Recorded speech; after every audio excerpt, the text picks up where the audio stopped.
Misteri siapa capres yang didukung Presiden Jokowi, apakah Ganjar Pranowo atau Prabowo Subianto, menarik perhatian publik. Dalam program Rosi, host Rosiana Silalai menanyai Luhut, siapa capres yang didukung Jokowi? Luhut menjawab, Jokowi punya preferensi sendiri.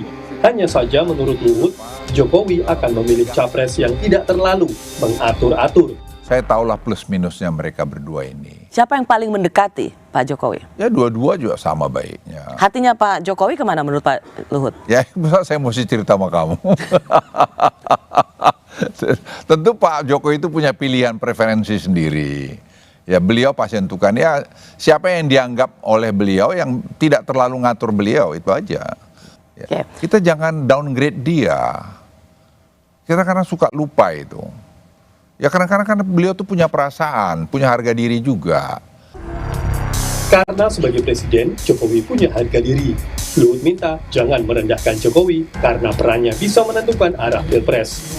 Dari hasil survei Big Data, dan ini ilmiah, peran Pak Jokowi itu sangat sentral.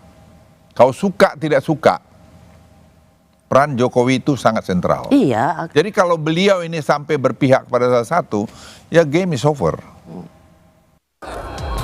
Menteri BUMN Erick Thohir yang didorong-dorong Partai Amanat Nasional jadi Cawapres Ganjar atau Prabowo dan namanya moncer dalam bursa Cawapres di sejumlah survei berulang kali menyatakan menunggu arahan Jokowi. Erick bilang tegak lurus Jokowi dan untuk itu siap berada di dalam maupun luar pemerintahan. Yang ketiga saya udah bilang saya tegak lurus sama Bapak Presiden, ya siap di dalam pemerintah, siap di luar pemerintah. Kalaupun ada terjadi kesepakatan saya bilang, ya saya perlu lebih. Lebihnya apa? Bukan kesepakatan politik, tetapi kesepakatan negara ini mau dibawa kemana. Meski bergantung kinerja partai politik dan efektivitas koalisi, kemenangan di Pilpres sedikit banyak akan disumbang oleh faktor efek Jokowi. Tak heran, sejumlah partai politik maupun capres pun berebut pengaruh sebagai penerus Jokowi. Tim Liputan Kompas TV. Mengapa Erick Thohir yang punya kans besar jadi calon wakil presiden dan moncer di sejumlah survei menunggu arahan Jokowi? Mengapa pula dukungan Jokowi jadi rebutan bakal capres Ganjar Pranowo dan Prabowo Subianto? Kami diskusikan hal ini bersama Direktur Eksekutif Lembaga Survei Indonesia Jayadi Hanan. Mas Jadi, selamat sore, apa kabar? Selamat sore, Tifal. Ya, terima kasih sudah bergabung bersama kami. Di tempat umum ya. Iya, oke. Terima kasih sudah bergabung bersama kami. Sampai dinyatakan salah satu syaratnya untuk Erick Thohir kalau mau maju di Pilpres atau maju sebagai bakal calon wakil presiden begitu harus menunggu arahan Presiden Jokowi. Analisis Anda mengapa harus menunggu arahan Jokowi dulu? Ya, karena faktor yang sering disebut sebagai Jokowi Effect itu kan berpengaruh kepada bukan hanya kepada dua calon presiden Ganjar dan Prabowo, tapi bisa juga ke calon presiden lainnya seperti Anies gitu. Salah satu penyebabnya adalah tidak ada satupun capres yang namanya potensial sekarang itu yang punya basis dukungan solid yang dominan. Jadi kalau saya hitungan saya itu pendukung Pak Ganjar itu solidnya sekitar 20%-an. Demikian juga dengan Pak Prabowo. Ya, Pak Anies lebih sedikit dari itu. Nah, mengapa faktor Pak Jokowi jadi penting? Karena pemilih Pak Jokowi itu kan terdiri dari dua jenis orang. Pertama adalah pemilih PDIP, itu kemungkinan tegak lurus lebih banyak ke Ganjar. Tapi yang non PDIP itu bisa tergantung mereka menunggu arahan atau menunggu sinyal dari Pak Jokowi. Nah, calon-calon presiden yang ada sekarang, kalau 3 orang maju, bahkan untuk memperoleh tiket ke putaran kedua, itu mereka akan memerlukan berbagai sumber yang bisa membantu mereka, antara lain endorsement dari Pak Jokowi. Jadi lalu kenapa kemudian endorsement Pak Jokowi menjadi tetap penting? Karena 3 hal. Pertama, tidak bisa dipungkiri Jokowi approval ratingnya masih sangat tinggi, apresiasi masyarakat masih sangat tinggi, meskipun masyarakat tahu dia tidak maju lagi. Yang kedua, Pak Jokowi itu kan presiden. Presiden itu kan masih punya minimal, misalnya Pak Erick, Pak Prabowo, itu kan pembantu presiden sampai hari ini. Jadi bagaimanapun dia masih punya kekuasaan. Yang ketiga adalah Pak Jokowi terus memelihara hubungan baik dengan konstituennya. dengan relawannya, dengan para pemilihnya. Jadi, dan tiga hal itu kemudian membuat Jokowi menjadi penting bagi para calon presiden yang ada ini. Sehingga selaras lah Kecuali- menurut Anda, analisis Anda tadi dengan pernyataan Luhut kepada pemimpin redaksi kami, peran Jokowi ini besar termasuk untuk menentukan arah pilpres itu sendiri. Perannya cukup besar, meskipun saya tidak terlalu setuju dengan kata-kata sangat sentral ya. Bagian mana yang Karena- tidak setuju kalau begitu? Iya, belum tentu sentral banget kan, tergantung juga kepada kemampuan masing-masing calon itu untuk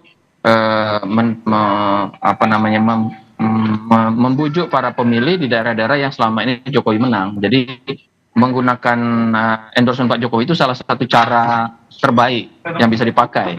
Tapi tentu ada cara-cara lain yang bisa dipakai secara kreatif begitu. Jadi perannya sangat penting, tapi mungkin tidak terlalu sentral karena tergantung juga kepada siapa calonnya kan. Kalau misalnya ya contoh saya misalnya untuk mudahnya itu Pak Jokowi mengendorse saya Jayadi Hanan sebagai capres. Tidak akan bisa kan? Tergantung juga siapa capres yang di endorse. Maka yang paling mungkin misalnya di antara dua. Kalau di antara dua yaitu Ganjar dan Prabowo, maka endorsement Pak Jokowi menjadi penting gitu. Oke. Ada satu hal juga yang menarik untuk dicermati pernyataan Luhut waktu itu. Ia menekankan Jokowi ini sebagai presiden punya harga diri, tidak suka dengan yang suka ngatur-ngatur. Kalau yang Anda maknai di sini, apakah pernyataan Luhut ini bisa mengonfirmasi ada perang pengaruh antara Presiden Joko Widodo dengan Ketua Umum PDIP Megawati Soekarno Putri? Saya kira iya ya. PDIP itu terus-menerus menunjukkan satu klaim bahwa Jokowi itu petugas partai gitu. Nah, kalau petugas partai kan bahasa Inggrisnya yang paling tepat petugas partai itu saya kira party soldier ya. Jadi tentaranya partai, dia harus tegak lurus ikut apa saja. Padahal Jokowi itu kan memiliki dukungan PDIP. PDIP itu dukungannya 25%-an kan di parlemen. Sementara Jokowi itu perlu dukungan dari partai-partai lain. Jadi dia tidak bisa hanya ikut arahan ketua umum, tapi dia harus memikirkan juga bagaimana mengakomodasi kekuatan-kekuatan politik lain di luar PDIP. Jadi tidak bisa sepenuhnya konsep petugas partai itu diterapkan kepada Jokowi atau kepada Presiden Indonesia secara umum. Kecuali kalau PDIP itu pemenang Pilpres dengan angka 51% misalnya. Nah, kalau itu bisa. Terakhir, mungkin singkat saja. Dari yang Anda katakan tadi bahwa sebetulnya ini pengaruhnya cukup besar, tapi di sisi lain dalam beberapa lembaga survei juga menyampaikan publik bisa jadi tidak akan memilih capres yang dipilih oleh Presiden Joko Widodo. Kalau kemudian dikorelasikan dengan analisis Anda itu, bagaimana kemudian?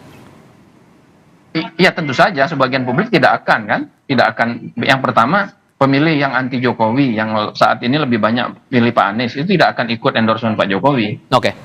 Pemilih Pak Jokowi yang non PDIP.